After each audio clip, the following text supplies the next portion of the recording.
Republican Party officials and Trump campaign officials have now picked a physical location that will act as some kind of hub. That's the word they're using, a hub, for all of next week's primetime speeches. They are going to have a physical hub, a physical center for what they're doing in the RNC, but it's not in Charlotte, North Carolina, where the entire convention was originally slated to be held, and where the bulk of the actual party business and the roll call, for example, will still be conducted next week. They're not doing it there, nor are they doing it in Jacksonville, Florida, where the president said he was going to move the RNC because he didn't like that North Carolina wanted them to take steps to try to mitigate the spread of COVID at the event.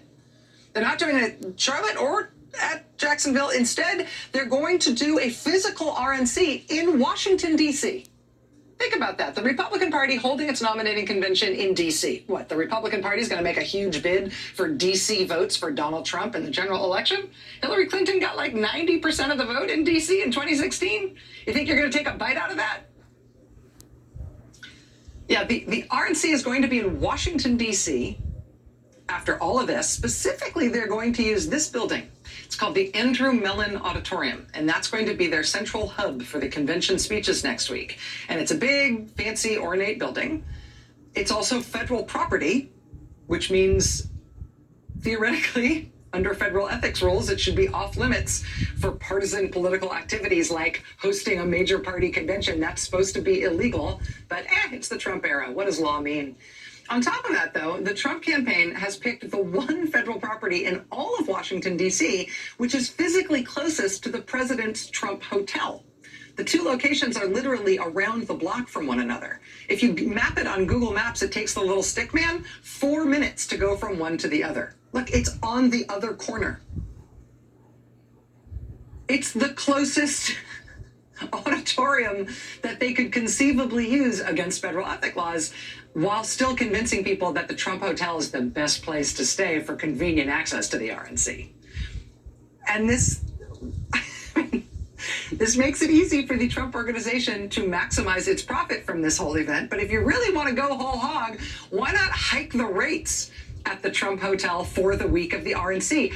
Oh, they did that. Daily Beast was first to report that the Trump International Hotel jacked up its prices for the convention dates once the president started mulling the idea of just holding the thing in D.C. across the street from his hotel. Room rates spiked by more than 60% at the Trump Hotel for those dates as soon as the president started musing openly that he could do the RNC in Washington. Quote, listings for rooms at the Trump International Hotel in D.C. show rooms for one adult on the night of the presidential address starting at $795 and running as high as $2,000. We're making sure that this is going to be a boon for the president personally in terms of his financial stake in this.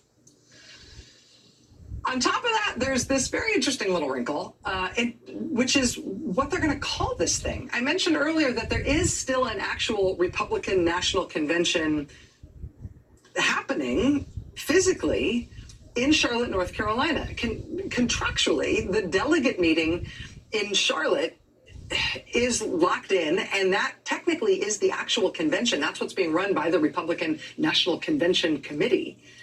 What that means, because that's hundreds of miles away, is that what's happening in D.C. will be something completely different. It's a whole separate event being put on by the Trump campaign, which means technically it can't be called the Republican National Convention, what they're going to do in D.C. It's going to have to be referred to as something else entirely different. We still don't know what even the name of it will be, even though we are 3 days out.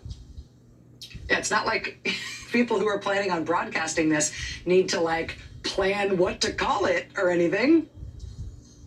We don't know who's speaking. We don't know what time things are on. We don't know if they're going to break the rules in D.C. and try to put more than 50 people into any one inside venue. We literally don't know the name of it. It's Friday night. It starts Monday, maybe. But this is, part and parcel of what is going to be a very interesting 4 days. It's expected to culminate in the president giving his acceptance speech, not at the Mellon Auditorium, but on the south lawn of the White House, which poses exactly the same ethics concerns as them using any other federal property. I should also note that they are planning on that being an outdoor event, which poses some interesting logistical questions. It's not like just like a fireworks display that's outdoors after the speeches are over, which is what the Democrats did. They're planning on giving the speech outdoors at the South Lawn, which means if there's weather, what do? It's also possible, we know from other outdoor remarks by the president at the White House, that if there's any protests nearby, and I don't know if there will be, but if there are protests nearby, you may be able to hear those over the president speaking. I should also mention, I mentioned the possibility of inclement weather. There's not just the normal weather possibilities next week for, August in DC. There's also a non-zero chance that we could be looking at 2 hurricanes hitting the southeastern United States simultaneously in the middle of next week's Republican convention.